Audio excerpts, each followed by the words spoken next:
Join us on a whimsical journey through the hidden tales and mysterious lives of the lesser-known inhabitants of the Magic the Gathering universe. In our enchanting podcast, we'll delve deep into the realms of imagination, uncovering secrets and spinning fantastical yarns that will leave you spellbound. So grab your soul rings, buckle up, and get ready for an adventure unlike any other. Welcome to the Multiverse Memoirs.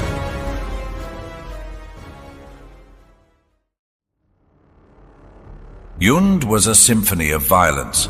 It hummed in the tremors that rattled your bones, the relentless heat that scorched your lungs, the territorial roars of apex predators echoing through the canyons. Meren, born into this cacophony, craved a different rhythm. Not the primal pulse of the world, but the quiet between the beats, the chilling hush of oblivion. Growing up in Clan Nel Toth, she was no stranger to trials. Every shaman apprentice had to face the Dreamfire Draft, a potent concoction that ripped open your mind and forced a connection with an elemental. It was supposed to be a baptism by fire, a test of strength and will. Meren's baptism, however, felt more like a drowning. Kale, the wizened elder overseeing her training, watched with a hawk-like intensity as the draft coursed through her veins. Meren felt her insides turn molten, her vision fracturing into kaleidoscopic pain. The elders conjured a hulking rock elemental, its surface rippling with raw power. Meren, consumed by delirium, stumbled towards the creature, grasping for the connection, the understanding that would mark her as a true shaman. But the connection never came.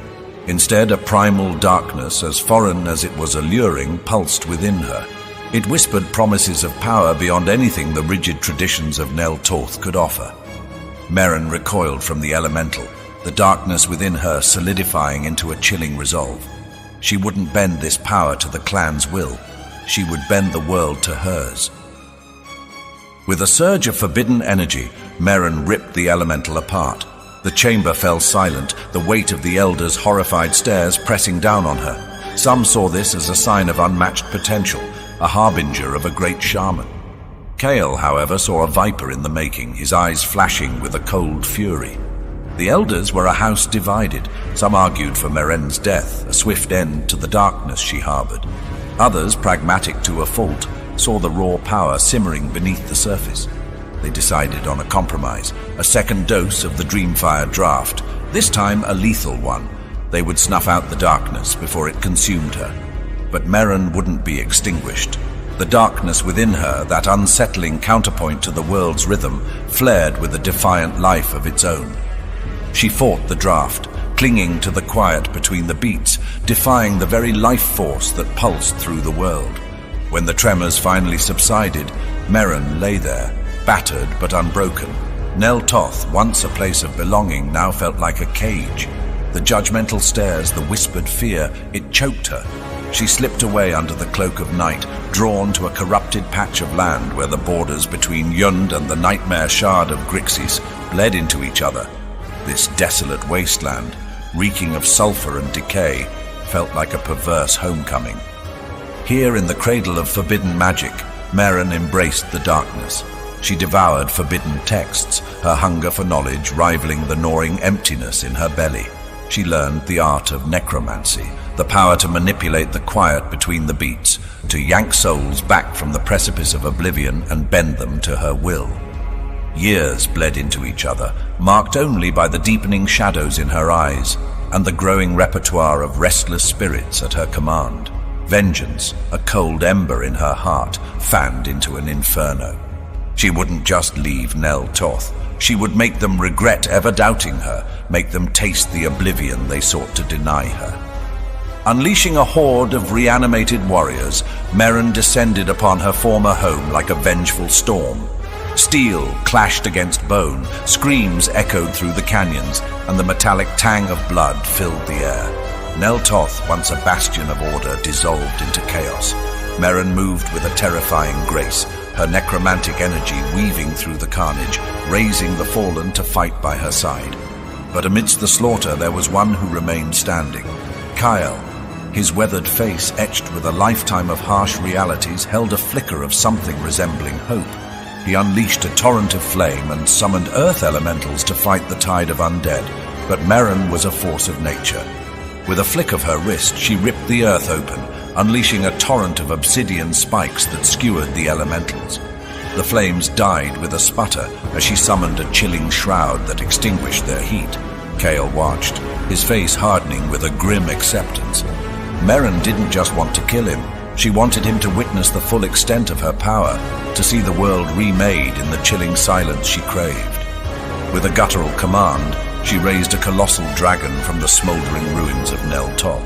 Its obsidian scales glistened with an unnatural sheen, and its eyes burned with an unholy light. Skal Kesh, a monstrosity ripped from the very depths of Grixis.